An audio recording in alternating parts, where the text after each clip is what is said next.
Hello everybody, welcome to the second video of Wednesday. This one's going to be a really cool one because we're going to be able to look into Immortal Hulk and Immortal Abomination.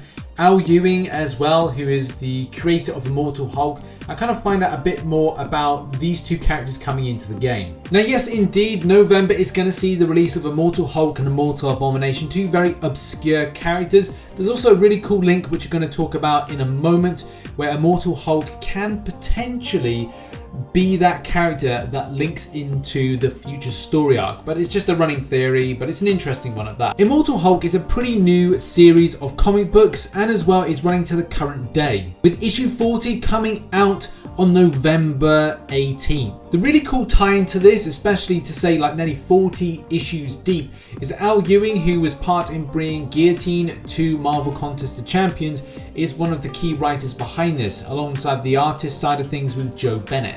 And just to expand on that, if you were interested in seeing a Guillotine comic book run, man, and I'd love to see that as well. Gabriel Frazara, who is also the co-creator of Guillotine and the art director for Marvel Contest of Champions and Marvel Realm of Champions, did say that he believes the only published Guillotine stories were the Contest comics and the US Avengers run. As you know, me and Al Ewing have pitched a Guillotine solo miniseries, but nothing came of it so far. But who knows, maybe we can tell that story one day.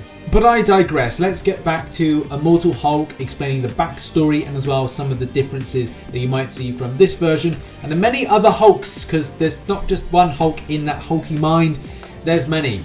Hulk's mind and the battle for different Hulks coming to the forefront when Bruce Banner transforms is a tough one to explain and varied in whatever big green or grey or red monster is going to pop out all of a sudden.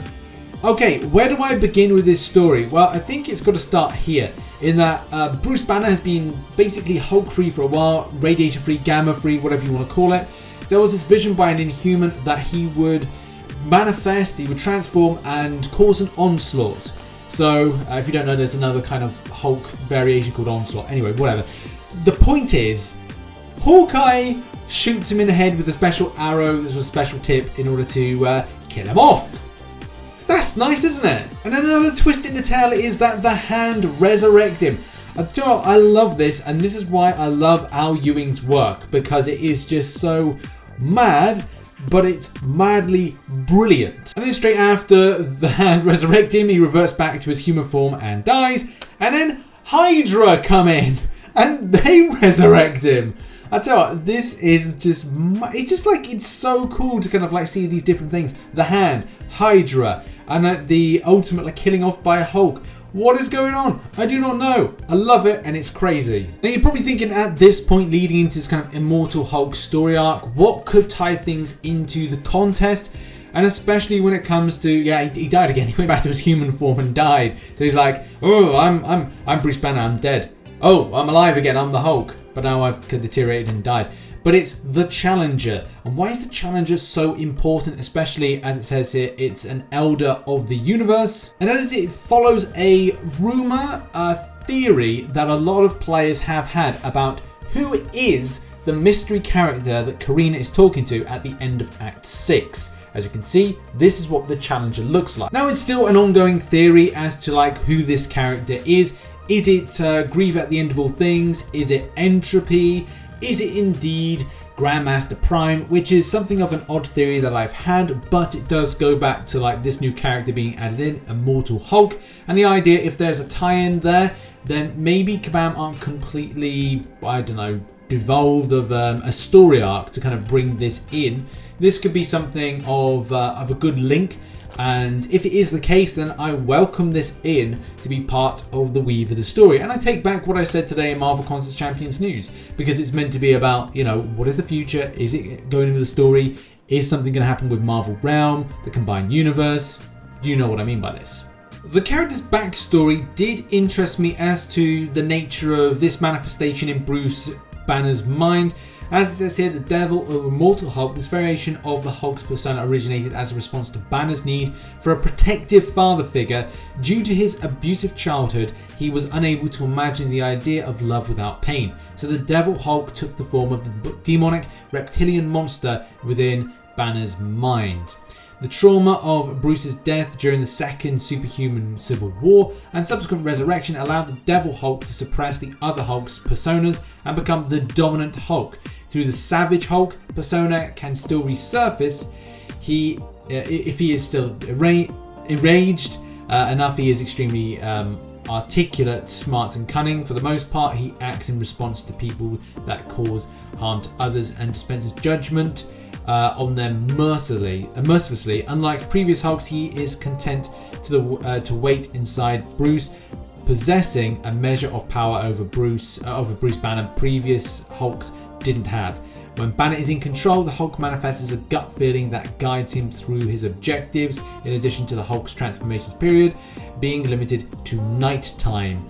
So there's a lot of really weird things with this Hulk, but it definitely does point to more darker, sinister Hulk that we see. This is the most ferocious, this is the most evil Hulk. Although I do want to see Weapon H. I know a few people have said like would have liked Onslaught or maybe a different version, but I am really interested to see this one. It's the Immortal Abomination, I'm a bit kind of like unsure about, because it gives me the creeps. I think it gives a lot of people the creeps. It's not like the standard Abomination. This one has something more to it than meets the eye. This is the mixing around of formulas. This is the more manipulation, and especially a similar backstory to the Immortal Hulk, which we're going to get into now. Where Rick Jones's Abomination comes into play, it starts off with Hydra, as most things do.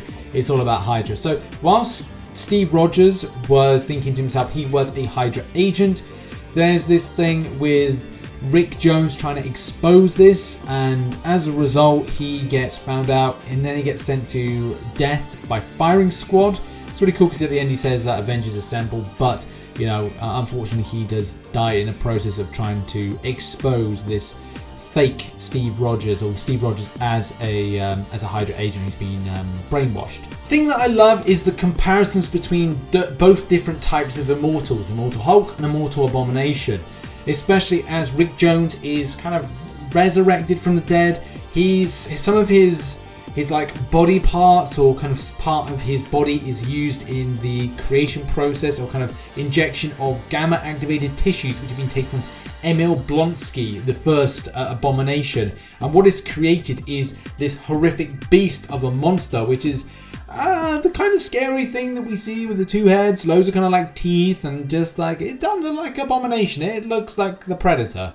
Yeah, that's not nice. That's not a nice thing. Yeah. I mean, I think you get like how this is gonna work. It's like they've got the Hulk and you've got to have Abomination as the villain. That's just how it is. So they do battle, and there's not really much to kind of go over with that, except for this is a notable villain to then go against Immortal Hulk. You can read more about this in the link in the description. It also was surprising to see that there's another version of Abomination. I didn't know that. This is the one here. It's called A-Bomb.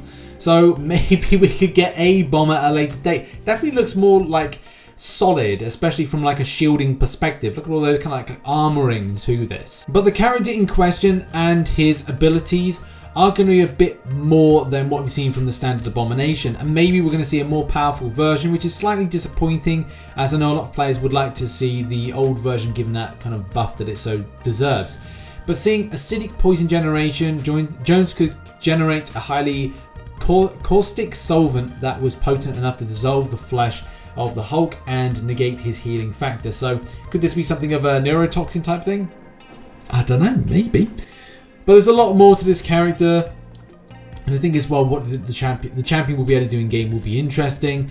Abilities have been leaked online. You can go see them in the link in the description. I'll go over them more at a later point this week. But yeah, it's just so interesting to know the way that these characters are exactly the same as others, but still they've got those different edges which make them very unique, weird, and interesting to say the least. Now I am very interested to see where Kabam go with these two characters, more so with Immortal Hulk. I want to see what the future lies for that. This is the strongest Hulk there will be out there, so whether or not this will tie into the future, and as well, it's sad not to see the OG Hulk get that kind of push, but I don't know if that's really referred to more as the Savage Hulk, so it's just like a standard variation where the others are meant to be that more powerful. Joe Fix is a bit of a the Grey Hulks, yeah.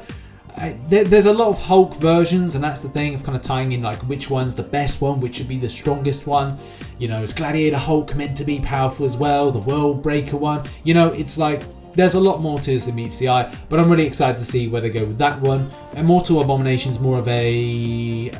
I just think there's like a villain on for the ride, but still it was really cool to learn how they got the parallels of backstory, the Immortal, and as well Immortal Hulk and Immortal Abomination with resurrection from the dead, all those kind of things. I thought that was really cool. So yeah, looking forward to seeing this and how this plays out in game, and thank you very much for watching this video, and make sure to check out some recent content that's up there. Also, just a quick note from me, I think the YouTube things and the problems with that seem to be over. I've seen some good stuff today that kind of makes me think that, okay, they're sorting me out, but I need to confirm that down the line, as it won't be like a one-day thing. It'll be like, you know, I'd say after 7 days, I'll be back to the square one again. But yeah, massive thanks to everybody for supporting and supporting from different means, even retweeting. It means a lot to me. Thanks everybody, and I'll see you later on for a live stream and tomorrow for some more content. Bye-bye.